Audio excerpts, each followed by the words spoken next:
ശ്രീധർമ്മശാസ്ത്ര സേവാസംഘം നവി മുംബൈയിലെ ഉൽവേയിൽ അയ്യപ്പ ഭക്തസംഗമം സംഘടിപ്പിച്ചു. നൂറുകണക്കിന് ഭക്തർ പങ്കെടുത്ത പരിപാടിയിൽ അയ്യപ്പ പൂജയും കലാപരിപാടികളും അന്നദാനവും നടന്നു. നിരവധി പേർ പങ്കെടുത്ത ശോഭായാത്ര നഗരത്തിന്റെ ശ്രദ്ധ പിടിച്ചുപറ്റി.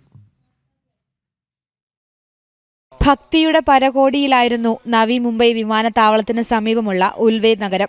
ശരണമന്ത്രങ്ങളാൽ മുഖരിതമായ അന്തരീക്ഷത്തിൽ നൂറുകണക്കിന് ഭക്തരാണ് പങ്കെടുത്തത്. വനിതകളുടെ താലപ്പൊലി ഘോഷയാത്രയും ഉണ്ടായിരുന്നു.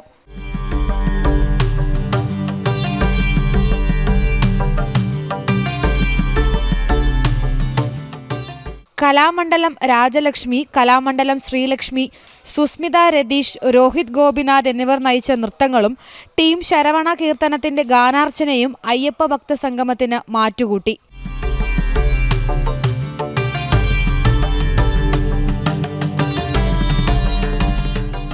കേരള തനിമയുടെ തനിയാവർത്തനമായിരുന്നു ഉൽവേയിലെ അയ്യപ്പ ഭക്ത സംഗമം. കേരളീയ വേഷത്തിൽ നിരവധി പേരാണ് പങ്കെടുത്തത്. ഭക്തിനിർഭരമായ ശോഭായാത്രയിൽ അരങ്ങേറിയ ചെണ്ടമേളം, നാദസ്വരം, ശരണഘോഷം എന്നിവ നഗരത്തിന്റെ ശ്രദ്ധ പിടിച്ചുപറ്റി. നാഷണൽ ഡെസ്ക്, ജനം.